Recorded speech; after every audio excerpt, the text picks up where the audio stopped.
Nasihat dari Allah, teguran dari Allah itu ada dua. Pertama nasihat, teguran, peringatan berupa ayat-ayatnya, yaitu Al-Quran, itu hadis-hadis Rasulullah. Nasihat-nasihat Allah yang ada di dalam Al-Quran itu sebenarnya nasihat semua untuk kita.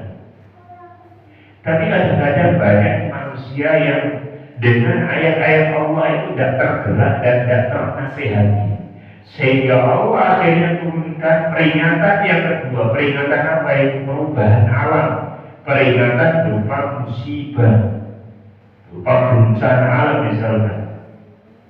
Baru rata-rata manusia ketika ditimpa bencana-bencana alam itu semuanya juga dari Allah Subhanahu wa Ta'ala, karena dosa mereka berusaha ya. Mereka menangisi, mereka merasa lemah, mereka fakir, mereka butuh Allah, mereka menangis hatinya khusyuk. Ya. Padahal Allah Subhanahu wa Ta'ala tidak mungkin menurunkan peringatan musibah kalau manusia itu tersadarkan dengan peringatan pertama, yaitu peringatan apa tadi? Peringatan Al-Quran. Nasihat Al-Quran. Ibaratnya begini. Kalau dalam sebuah sekolah, dalam sebuah lembaga, ada pelanggaran-pelanggaran dari murid-muridnya mereka dan mukhalafah dan kesalahan. Ada pelanggaran-pelanggaran yang dilakukan oleh para santrinya, para muridnya, para siswanya. Dan di situ sudah ada aturan. Pertama, pelanggaran pertama tentu ada nasihat, beri arahan. Tapi kadang-kadang dengan nasihat, dengan arah itu merasa orang-orang, para murid, para santri itu merasa tidak tergerak, tidak berubah. Akhirnya muncul peringatan dosis yang tinggi, yaitu dengan hukuman fisik, bahkan mungkin diskors, bahkan mungkin di DO, bahkan mungkin dikeluarkan dari sekolah. Begitu.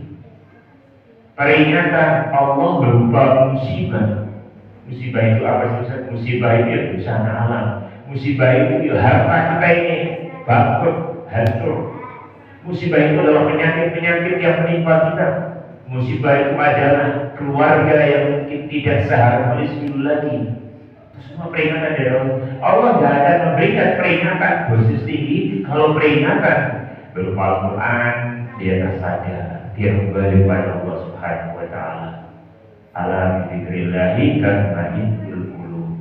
Kamilah dengan mengingat Allah, kehadiran akan tenang dan Allah berikan ketenangan kepadanya. Ya. Dan kita lanjutkan hadis yang ke-18. Imam An-Nawawi membawakan hadis dari sahabat Abu Abdurrahman Abdullah bin Umar bin Khattab radhiyallahu anhu. Di hadisnya bersumber dari sahabat Ibnu Umar. Ibnu Umar itu anaknya Umar bin Khattab. Dan Umar bin Khattab adalah khalifah kedua setelah khalifah Abu Bakar As-Siddiq. Dan anaknya Abdullah bin Umar adalah sahabat yang sangat faqih. Faqih itu yang sangat alim, ulama dari kalangan sahabat Nabi Sallallahu Alaihi Wasallam. Banyak sekali meriwayatkan dari hadis Nabi Sallallahu Alaihi Wasallam.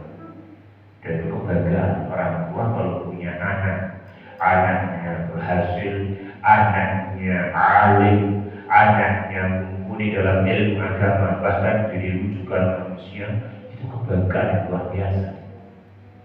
Dan seorang ayah, seorang ibu harusnya demikian Bapak Ibu sekalian.